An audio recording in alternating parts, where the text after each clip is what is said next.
છોટાઉદેપુર યુદ્ધની સ્થિતિને કારણે આગામી સમયમાં પેટ્રોલ ડીઝલનો પુરવઠો ખોરવાશે તેવી અફવાઓ છોટાઉદેપુર જિલ્લામાં ભારે અફરાતફરી મચી છે। જિલ્લાના તમામ પેટ્રોલ પંપ પર વાહન ચાલકોની મસમોટી કતારો જોવા મળી રહી છે। લોકોમાં વ્યાપેલી ભીતિને પગલે જિલ્લા પુરવઠા અધિકારીએ જાતે પેટ્રોલ પંપોની મુલાકાત લીધી હતી। તેમણે સ્પષ્ટ કરી છે કે જિલ્લામાં ઈંધણનો પૂરતો જથ્થો ઉપલબ્ધ છે અને નાગરિકોને કોઈ પણ અફવાઓમાં આવીને પેનિક ન થવા અપીલ કરી છે।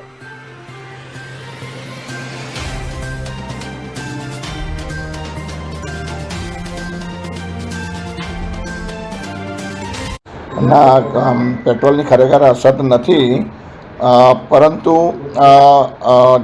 હાલમાં પણ હું અત્યારે છોટાઉદેપુરના જે વિસ્તાર છે આજમરી પેટ્રોલ પંપ સાથે ત્યાં જ પણ હું તપાસ માટે જ આવ્યો છે, જે લોકોની અફવાના લીધે।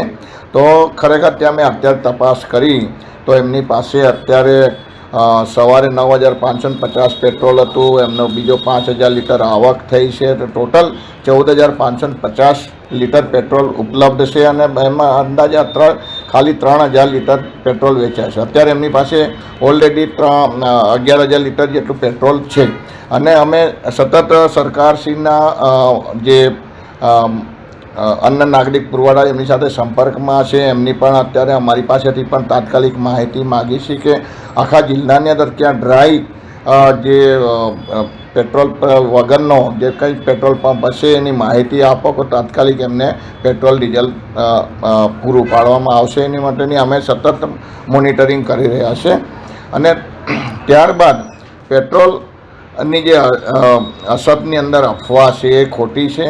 એટલે મારે ખાસ નાગરિકોને વિનંતી કરવાની છે કે પેટ્રોલ બાબતે કોઈપણ જાતની અફવામાં ન આવો અને તમને પેટ્રોલની કોઈ પણ જાતની આની કમી છે। અમે સેલ્સ મેનેજર, સેલ્સ ઇન્સ્પેક્ટર જે કંપની છે એમની જોડે પણ સતત સંપર્કમાં છે, તો એમની સાથે પણ એમણે કીધું કે અમે ગમે ત્યારે પેટ્રોલ પંપ જે ડિમાન્ડ કરશે એટલે અમે પેટ્રોલ એમની પાસે પહોંચાડી દઈશું।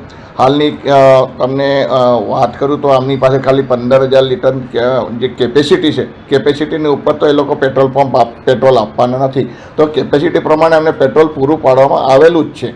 પણ જેમ જેમ જરૂરિયાત થશે તેમ તેમ આપણે જે કંપની મારફત એમને આપણે પેટ્રોલ પૂરું પાડવાનું છે। આપણે સરકારની અંદર કે ગુજરાતમાં કોઈ